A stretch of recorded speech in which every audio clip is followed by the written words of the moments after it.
Satreskrim Polresta Bandar Lampung mengamankan tersangka Suhaidi dalam kasus pemalsuan dokumen tanah. Modusnya dengan memalsukan dokumen sebidang tanah yang berlokasi di Jalan Terusan Karimun Jawa Sukarame, Bandar Lampung.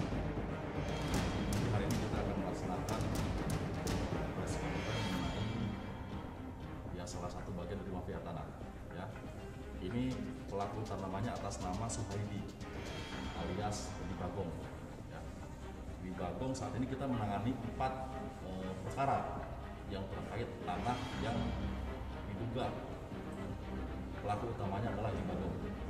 Adapun pasal yang dipersangkakan mulai dari 266, 273, 278 hingga 22 KUHP.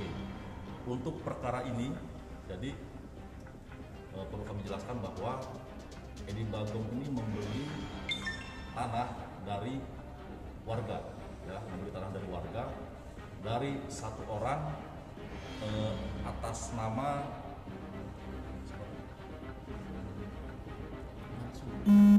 Matsuri. Dia memberi surat aja dia. Jadi memberi surat. Ini Matsuri ini udah meninggal lama. Jadi dia memberi surat seharga 10 juta. Kemudian surat ini diubah namanya menjadi Wahyudi. Ya, kemudian diubah lagi menjadi Sumardo. Ini dengan berbagai macam cara ya. Kita sudah melakukan uji lab, nama aslinya muncul. Nah, kemudian ini dalam perjalanan ini sebenarnya Edi Bagong sendiri tidak mengetahui lokasi tanahnya di mana, hanya dia menerima surat sertifikat saja.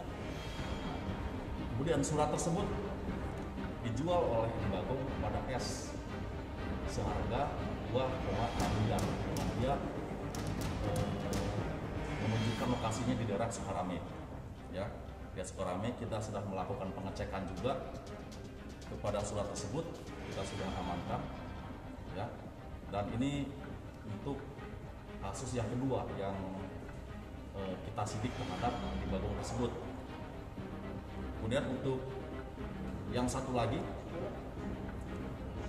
Edi Bagong membeli surat ini dari Samsi, ya, dari Samsi seharga 3 juta.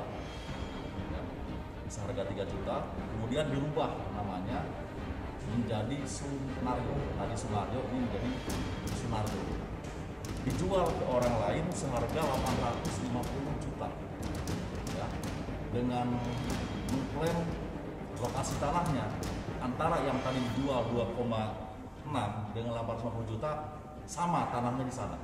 Ya, sama tanah di sana. Kemudian ini dijual lagi ke orang lain.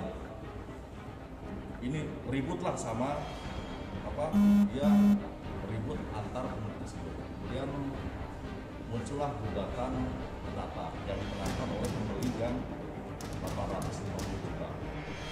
Setelah itu dijual lagi, ya, dijual lagi, suratnya dijual lagi oleh Edi Bagong ini seharga 750 juta. Jadi dari surat ini tanpa diketahui lokasinya sudah berkali-kali dijual oleh Edi Bagong ini, sudah miliaran. Ya. Kita sudah melakukan cek laboratorium terhadap 2 SKM tersebut, menyatakan bahwa yang pertama keterangan dari BPN bahwa surat ini tidak terdaftar di BPN. Ya, itu. Yang kedua sudah kita lakukan pengecekan setelah laboratorium forensik Palembang, menyatakan bahwa terdapat perubahan nama yang tertera di dalam sertifikat tersebut. Ya, nama aslinya kita sudah mendapatkan. Ini hasilnya di sini. Ya. Nah, itu berapa bidang tanah? Itu jadi satu bidang tanah diklaim oleh Edi Bagong ini berkali-kali dijual, ya, sehingga muncullah korban-korban yang si pembeli dari bidang tanah tersebut. Dan ini korban itu ya ada yang kehilangan uang 2,6 miliar, ada yang 750 juta, ada yang 850 juta. Nah, ini baru 2 kasus yang kami sampaikan. Ini masih ada 2 lagi yang diduga dilakukan oleh Edi Bagong ini. Ini saat ini kami masih dalam tahap penyelidikan yang 2 itu. Kita masih belum bisa menyampaikan. Jadi yang 2 sebelumnya, yang 1 sudah tahap 2, saat ini masih dalam persidangan. Kejaksaan Bandar Lampung. Kemudian yang satu lagi ini masih dalam tahap penyidikan. Ya.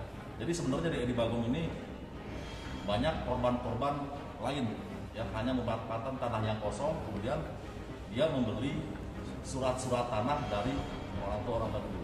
Nah ini dia sendiri. Ya, pakai mata maksudnya.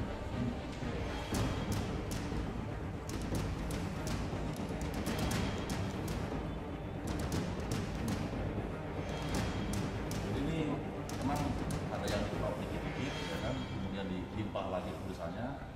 Ini memang ada berbagai macam cara. Dari hasil laboratorium juga diketahui bagaimana cara pemalsuannya. Ya. Ada yang memakai bioglin, pelan-pelan dia ya dengan mungkin keahlian tertentu sehingga bisa terhapus tulisannya. Ya. Nah ini dengan memakai silet.